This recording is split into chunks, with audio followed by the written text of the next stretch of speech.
Assalamualaikum warahmatullahi wabarakatuh. Berjumpa kembali dengan program Umat Bertanya, Ustadz Menjawab. Dan pada episode kali ini ada sebuah pertanyaan sepertinya dari mahasiswa angkatan akhir ini, Ustadz. Ini pertanyaan, Ustadz. Assalamualaikum Ustadz, perkenalkan saya Ulfa dari Jogja. Mau bertanya, saat ini saya sedang kuliah sudah ke tahap skripsi. Ya. Kemarin saya udah dilamar dan diminta untuk segera menikah. Sedangkan orang tua saya setujunya jika saya menyelesaikan studi terlebih dahulu.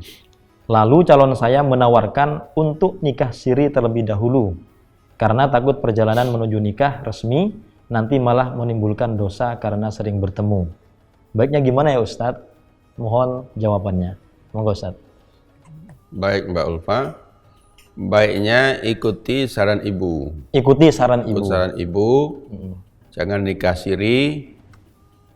Dan kalau khawatir dari perzinaan, jangan dekat-dekat. Jauh saja. Jangan ketemu-ketemu dulu. Kan sudah mungkin sudah bertunangan juga. Iya. Tinggal menunggu waktu. Tidak ada yang perlu dikhawatirkan. Nah, alasannya satu, menikah tatkala sedang menulis skripsi boleh. Tidak ada masalah. Tidak ada masalah. Menikah setelah diwisuda boleh. Nggak ada masalah. Berarti dua-duanya sama-sama ijtihad. Ijtihad ibu wisuda dulu. Iya. Ijtihad Calon. sekarang. Sama-sama ijtihad. Iya. Nah, kalau antara ijtihad dengan ijtihad, siapa dimenangkan? Antara imam dan makmum, kalau terjadi perbedaan pendapat, menangkan imam. Idza ikhtalafal imamu wal makmum, fal qaulul akhir qaulul imam. Imam yakin sudah 4 rakaat, makmum yakin 3 rakaat. Diingatkan subhanallah, dia nggak mau. Ikut imam. Sekarang antara ibu dengan calon suami, mana yang lebih tinggi? Mana yang lebih imam? Ibu. Kalau begitu harus dahulukan ibu. Ibu yang melahirkan, yang membesarkan, semuanya lah. Tahu permintaannya cuma selesaikan dulu skripsi. Skripsi sebulan selesai kok itu. Ya. Tidak sebulan ya 2 bulan lah. Gitu. Nah, bagaimana dengan nikah siri? Nikah siri itu tidak ada jaminan hukum bagi yang perempuan. Sekarang nikah siri. Siri itu artinya tidak ke KUA. Siri yang dia maksud itu mungkin cuma tidak ke KUA aja, tidak dicatatkan di KUA. Ke kiai gitu. Jadi nikah siri itu ada walinya, ada 2 orang saksi, ada ijab kabul, ada mahar. Nah, itu sudah sah. Tapi belum dicatat oleh KUA. Artinya nggak dapat buku nikah. Nah, kalau tidak dapat buku nikah, tidak dapat perlindungan hukum. Misalnya setelah nikah siri, terus dia pergi saja begitu, nggak tanggung jawab, mau lapor kemana?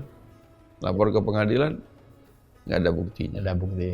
Jadi tidak ada baiknya kalau nikah siri, apalagi cuma menunggu skripsi. Jadi memang ini perkara akhlak ya, akhlak. Jadi ada juga orang yang mengabaikan orang tuanya hanya karena seorang laki-laki. Misalnya calon suaminya nggak mau, pokoknya kalau nggak nikah sekarang, nggak nikah siri, batal. Ya batalkan aja. Tidak usah khawatir. Tidak usah khawatir. Ini ujian pertama untuk calon suami. Bisa nggak dia menghormati orang tua kita? Ini menjadi suami kita. Ini ibu kandung kita. Kalau dia tidak bisa menghargai dan menghormati ibu kandung kita, ya sudah, tidak usah aja. Cari aja laki-laki lain. Mungkin ada yang lebih bagus Ustaz ya. Masih banyak. Masih banyak. Ya tuh. Allah juga akan membalasi. Kalau dia taruhlah berkorban tanda petik, walaupun belum berkorban betul ya namanya ya.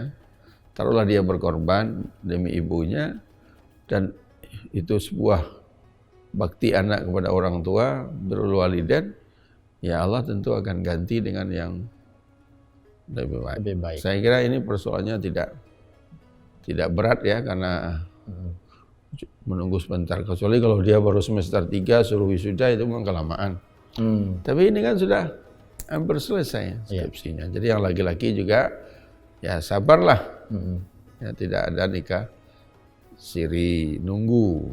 Kalau misalkan yang laki-laki mau segera ke luar negeri gitu, ke Amerika misalkan, dia maunya menikah dulu. Ya sama aja nikah siri, dia pergi juga sama aja. Kan alasannya tadi bukan itu, alasannya sering ketemu, khawatir tidak berjalan. Nah kalau begitu jalan keluarnya jangan ketemu dulu. Jangan ketemu dulu, karena kalau belum menikah ya jangan ketemu. Apalagi ketemu berdua-duaan sudah melanggar lagi aturan agama.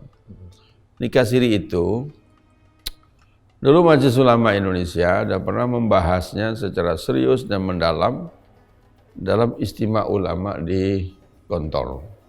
Ya. Didefinisikan dulu nikah siri itu. Nikah siri adalah nikah yang dilaksanakan menurut syariat Islam, tapi tidak dicatat oleh KUA. Jadi harus ada wali nikah, ada 2 orang saksi, ada mahar, ada ijab kabul. Kenapa harus didefinisikan? Karena ada orang yang buat definisi sendiri. Nikah siri. Definisinya nikah tidak pakai wali, nggak pakai saksi. Saya pernah datang ke rumah saya, seorang mahasiswa dengan seorang mahasiswi, melapor, Ustaz, kami berdua sudah siap untuk menikah. Cuman masing-masing kami punya sedikit masalah. Apa masalahnya? Kata yang laki-laki, bapak ibu saya tidak setuju. Bapak ibu perempuan juga tidak setuju. Saya bilang itu bukan masalah sedikit masalah, itu masalah besar. Masalah besar ya. Masa kamu bilang itu sedikit masalah? Itu masalah besar. Lalu siapa yang setuju? Ya cuma kami berdua. Saya tanya, agak nekat ya. Kenapa orang tua tidak setuju? Apa ada alasan yang pokok? Ternyata cuma masalah waktu. Sama, kedua orang tua membuat syarat, yang laki-laki harus sarjana dulu, perempuan enggak harus. Enggak, jadi yang laki-laki aja. Ya sudah diikuti, saya bilang. Ikuti siapa tuh orang tua. Gitu. Tapi rupanya saya dapat berita dia menikah juga tanpa kedua orang tua. Nekat maksudnya ya? Nekat saja. Satu hari ketemu saya. Saya tanya, betul kamu sudah menikah? Iya. Bapak ibu tidak tahu? Enggak. Siapa yang tahu? Enggak ada, cuma kami berdua aja. Siapa yang menikahkan? Ya kami berdua saja katanya. Jadi laki-laki bilang aku nikahi kamu dengan mahar sekian. Kamu ikut cara apa itu? Cara Syiah katanya. Kamu Syiah? Enggak juga. Nah ini namanya sudah main-main masalah agama gitu. Akhirnya tahu keadaan begitu, orang tuanya kemudian mengalah, udahlah kita kawinkan aja lah daripada berlarut-larut seperti ini. Tapi pastilah orang tuanya sangat kecewa ya.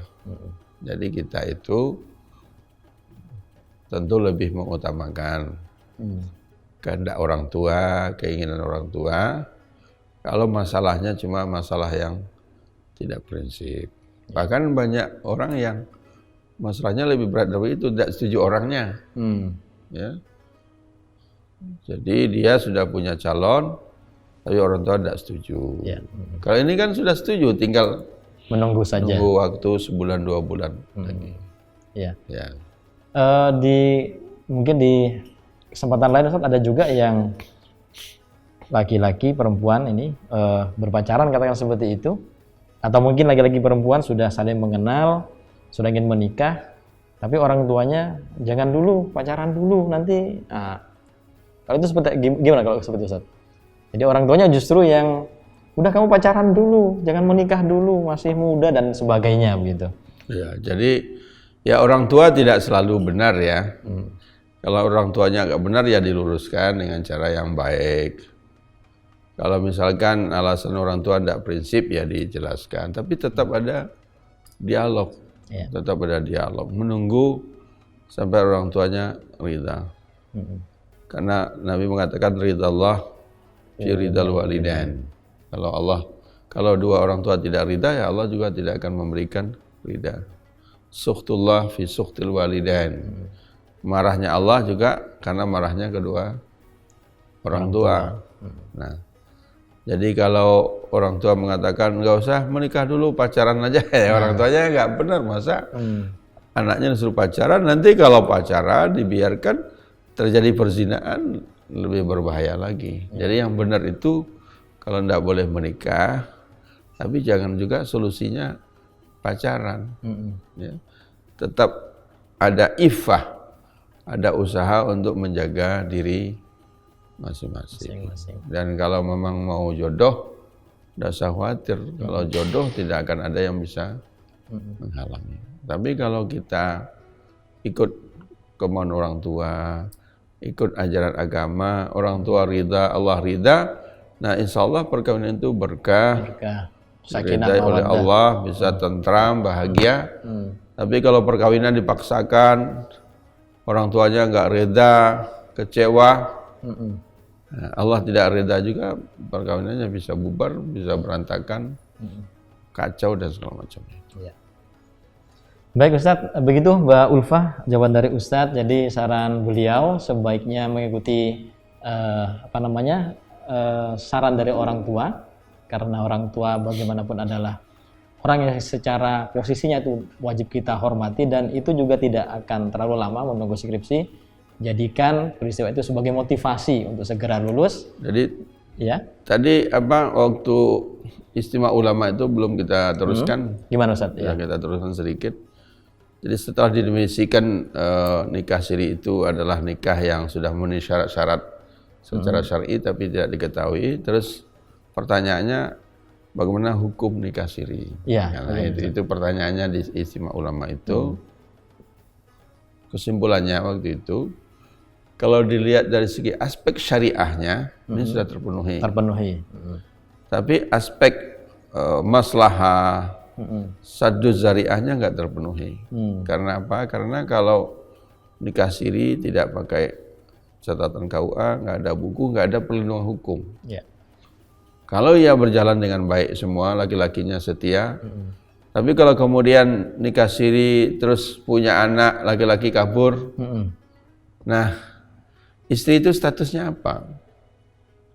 Diceraikan, tidak. Siri bawah tangan juga. Lalu dia pengen menikah lagi, datang ke KUA, saya ingin menikah lagi. Ditanya oleh KUA, statusmu apa?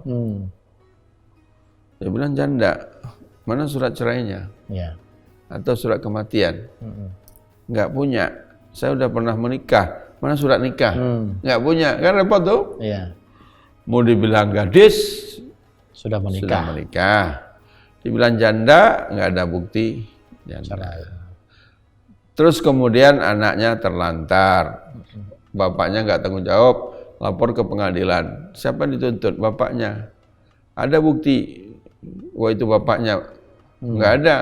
Surat nikah nggak punya. Jadi perempuan tidak dapat perlindungan hukum. Anak-anak tidak dapat perlindungan hukum. Yang paling-paling yang diuntungkan dengan nikah siri itu laki-laki aja.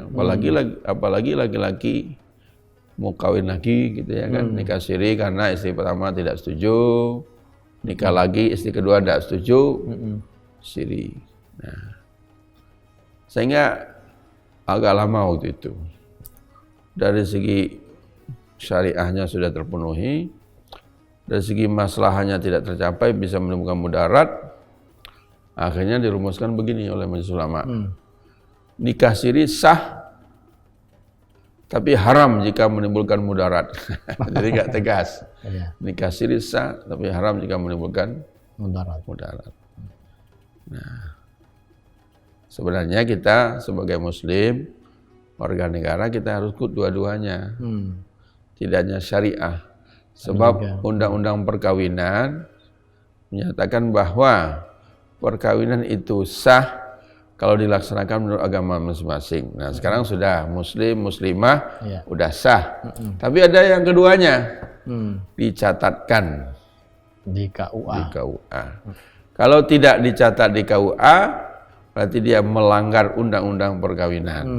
Tidak ada sanksi di penjara, nggak ada. Tapi perkawinannya tidak diakui.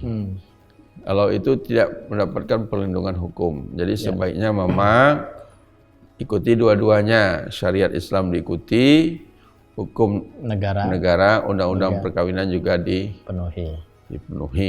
Supaya terutama perempuan dan anaknya nanti betul-betul mendapatkan perlindungan. Jangan cuma manis-manis di depan, tapi belakang nanti menyesal. Baik, makasih Ustadz. Demikian Mbak Ulfa, saya kira gamblang sekali, jelas sekali. Sebaiknya mengikuti saran orang tua, ibu tadi, lulus dulu, setelah itu menikah, dan jangan kawin siri karena nanti perlindungan hukumnya tidak akan ada. Demikian pemirsa, terima kasih atas partisipasi Anda dalam program Umat Bertanya, Ustadz Yun Menjawab. Jika ada pertanyaan silakan dikirim, ketik nama Anda, kemudian alamat atau kota Anda, dan silakan diketik pertanyaannya. Sampai berjumpa pada edisi atau episode berikutnya. Akhirul kalam, assalamualaikum warahmatullahi wabarakatuh.